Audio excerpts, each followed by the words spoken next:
Literature has Emily, Charlotte, and Anne Bronte, and culinary agriculture has corn, beans, and squash. Known as the Three Sisters planting method, we went on the local scene with Jackie Millar of Terra, Cura to learn about this traditionally Native American companion planting method where the crops support each other, like sisters.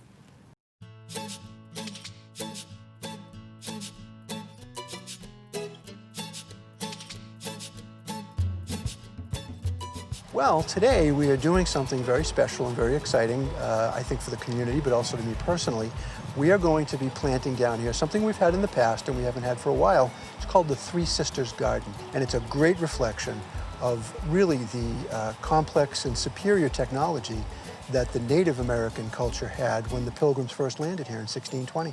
So today we did a Three Sisters Garden, which is a very exciting planting method that the indigenous people have brought to the Pilgrims, really, so they could have the three sisters, which was beans, corn, and squash. And that's what we did today at the Plymouth County Horticultural Center.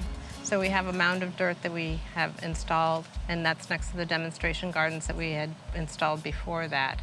So we were lucky enough to have Melissa Costa come as well, and she's an indigenous person from the Mashpee Wampanoag tribe. So it was really nice to have her perspective on what we did today.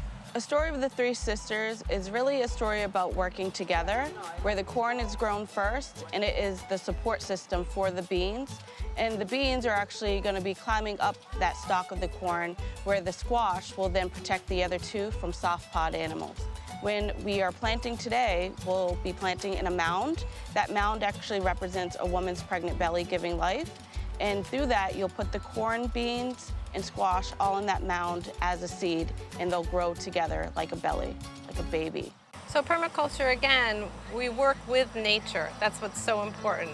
So permaculture, if you have a whole system design at your house, you're going to have a rain barrel, you're going to have a compost system, you're going to have an organic garden, you're going to capture and store things on your property. So a Three Sisters Garden, to me, is permaculture. It's a full circle design. It's an interesting name, the Three Sisters. Why do we call it that? And that name goes back to the name that was given to it by the Wampanoags. They called them sisters because the females, they were the givers of life. You know, that's where life sprang from. So it would be natural that it would say this is Three Sisters. The first of the sisters, the eldest sister, if you will, was the corn. And the corn, as we know, grows tall in stalks. It is known as the eldest of the sisters. But it also provided, as the eldest and tallest sister, a great framework upon which the second sister, which is the beans, the climbing beans, and the beans were the giving sister. And what do I mean by the giving sister?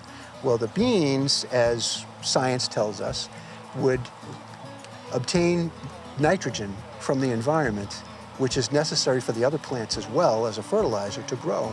So the giving sister, the beans, provided the fertilizer, or part of the fertilizer, that those three sisters would need to grow. And also we know that beans are also a great foodstuff for both the natives and eventually for the Pilgrims. And the third sister for the Three Sisters is the squash, which grows low to the ground like pumpkins and squash. You know, we've seen large leaves, they're on the ground. They were known as the protective sister. And what they would do, because irrigation and water can sometimes be tough, when water was placed upon the Three Sisters, the protective sister, the squash, would shield that moisture from evaporation from the sun. So as you can see, all of those sisters work together to help each other grow, create food, and help to feed all of the people that were here in 1620.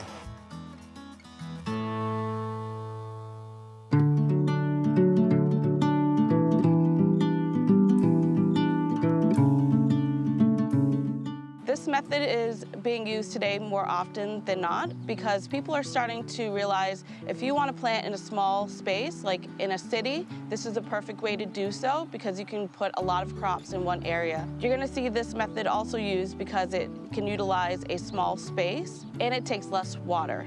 As you see, you know, as we're here, cars come and cars go. Many young families will come with the children. There's a very large educational component to this.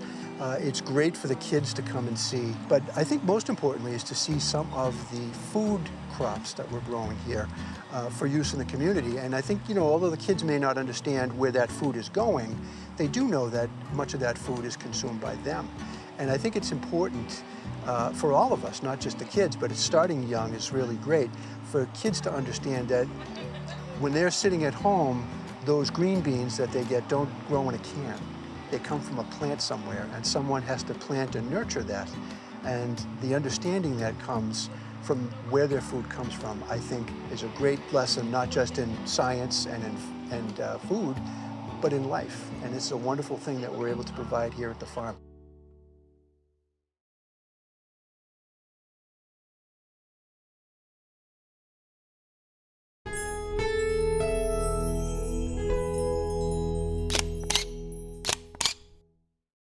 If you enjoyed this video by the local scene, please give it a thumbs up and hit the subscribe button. Thank you for watching.